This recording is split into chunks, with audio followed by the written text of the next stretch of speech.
The 2-week pay period, invented in 1938 and still making us wait until daily pay, where everyone can access their money on demand. This is the future of pay. Learn more at dailypay.com. Transfer fee may apply. Listen, all you New Yorkers. Excuse me. Taxi. Okay, man, we're looking around. This is the 77 WABC minicast. Welcome into the Stone Zone. The results of New York City's June 23rd Democrat primary election should serve as a wake-up call to every American who values free enterprise, private property, limited government, law and order, and the constitutional principles upon which our republic was founded. What happened in New York was not merely a local political story.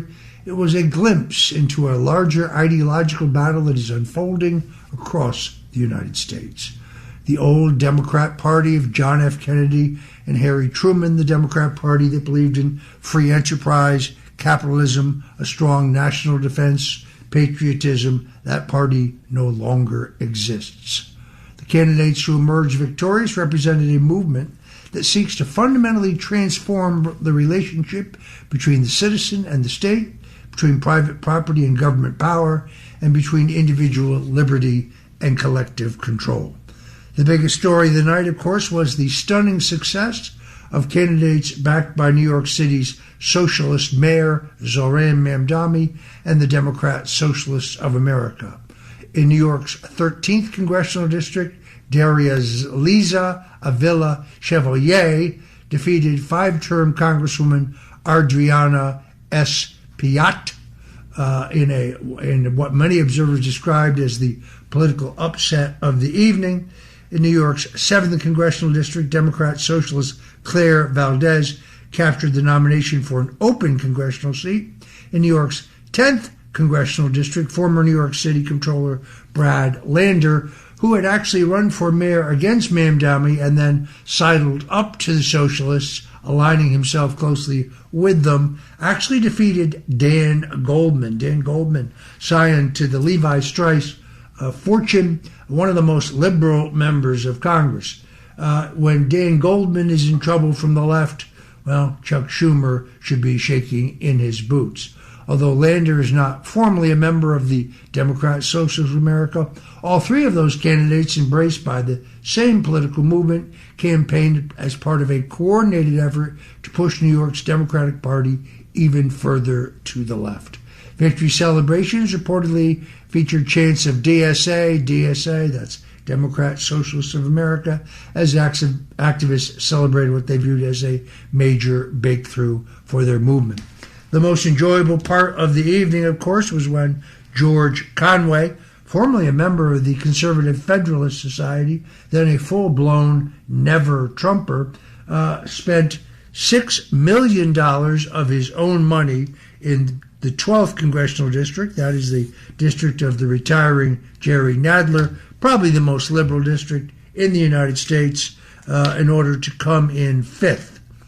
He spent $6 million to get 6% of the vote and approximately 6,000 votes. That means that George Conway spent about $1 million per vote received. It was Conway, of course, who engineered the change in New York state law in which the statute of limitations for sexual assault was extended in order to frame Donald Trump. That was done by E. Jean Carroll. Little did Conway know that he would also catch former Mayor Eric Adams and former Governor Andrew Cuomo in similar lawsuits. This was a stunning rebuke for George Conway, kind of the highlight of the evening for me. These victories matter because they represent far more than routine Democrat primary contests. They signal the growing influence of an organized socialist movement that is rapidly consolidating power with one of America's largest cities and now seeks to export that influence, as we saw recently with the selection of a socialist mayor in Washington, D.C. What was once dismissed as a fringe ideology is increasingly becoming the dominant force within the Democrat Party in America's urban centers. Many Americans have comforted themselves with the belief that socialism could never actually gain meaningful traction in the United States. We were told that Americans were too independent, too entrepreneurial, too devoted to constitutional liberty, too smart to embrace an ideology that has repeatedly failed wherever it has been implemented. Yet the victories of these Democrat socialist-backed candidates demonstrate that socialism is no longer confined to college campuses, activist organizations, and academic departments. It is now finding its way into Congress itself. Unfortunately, younger Americans have been taught a version of history that bears very little resemblance to reality. They hear the word socialism and they imagine fairness, compassion, and economic justice. They rarely hear about the millions who suffered under socialist and communist regimes. They're taught about the promises, but not the consequences. They're encouraged to view free enterprise as exploitive, while being shielded from the historical record of economic collapse, political repression, censorship, human misery, and suffering that has accompanied activist experiments throughout the 20th century. The truth is that socialism and communism are not identical, but history demonstrates that socialism often serves as the gateway through which nations move towards greater concentrations of government power and ultimately Marxism. The central premise of socialism that government should exercise increasing control over economic life in order to produce desired social outcomes. Once government assumes that role, it inevitably seeks more authority, more regulation, more taxation, and more control of your everyday life. Individual liberty becomes subordinate to political objectives. The state grows while personal freedom contracts. Essentially, socialism is a one-way ticket to communism, and both are evil. Communism remains one of history's most thoroughly discredited political experiments. From Soviet Union, the old Soviet Union, to Mao's China, to Castro's Cuba, to Pol Pot's killing fields of Cambodia, communist systems produced poverty, shortages, repression, censorship, political imprisonment, and mass death. The promises were always the same, though: equality, fairness, justice.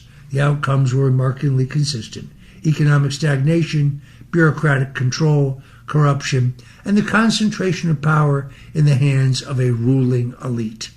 No place can we see this more evident than in Castro's Cuba today. Supporters of democratic socialism insist they're not communists. They only seek a more generous welfare state. Free this, free that, free health care, free education, free groceries, free everything. Yet history teaches that the danger lies not merely in intentions, but in incentives. Every expansion of government authority creates pressure for further expansion. Government programs become permanent. Bureaucracy become self-sustaining. Citizens become increasingly dependent upon political institutions for needs once met by families, churches, communities, charities, and private enterprise. That's why the current generation must understand that the Democrat Party of John F. Kennedy bears very little resemblance to the Democrat Party of today, which is increasingly influenced by these socialist activists. John F. Kennedy and his brother Robert Kennedy were fierce anti-communists. Jack Kennedy believed in American exceptionalism. He advocated tax cuts to stimulate economic growth. He projected strength abroad and understood the importance of national sovereignty. He called in his 1960 campaign for a big national defense build-up, claiming that America had a missile gap with the Russians. His famous call for Americans to ask not what they could do for themselves, but what they could do for their country, reflected a philosophy of responsibility and citizenship that stands in stark contrast to today's politics of grievance, dependency, and identity-based division. Now, many younger voters have never been taught this history. They're led to believe that modern progressive politics is simply the natural continuation of a great democratic tradition. But nothing could be further from the truth. The ideological distance between JFK and the Democratic Socialist America is enormous. Kennedy confronted communism. Today's socialist activists confront and actually frequently embrace communism. They do, however, attack capitalism while embracing many assumptions that the communist movements promoted throughout the 20th century. The developments in New York are particularly alarming because New York City has historically served as a political and cultural trendsetter for the nation. Ideas that begin in New York often migrate into universities, media institutions, entertainment, corporate boardrooms, and eventually federal policymaking. The city has increasingly become a laboratory for radical experiments in criminal justice, housing policy, immigration policy, and economic regulation. The congressional victories celebrated by socialist activists represent an effort to export those policies nationwide. Equally troubling is the broader political climate that has emerged in New York City. New York is home to the largest Jewish population outside of Israel, yet recent years have witnessed growing hostility towards Israel, increasing anti-Semitic incidents, and political rhetoric that would have been considered unacceptable just a few years ago. Many Jewish New Yorkers who once viewed the city as a refuge now express growing concern about the direction of its political culture and their safety in it. Supporters of the socialist movement argue that they are responding to legitimate concerns about housing costs, inflation, healthcare expenses, and economic inequality. Those concerns are real. Americans are struggling with affordability. Families are worried about their futures. Young people face challenges that deserve serious attention. The answer, however, is not to abandon the principles of free enterprise that made America and the United States the most prosperous and innovative nation in human history.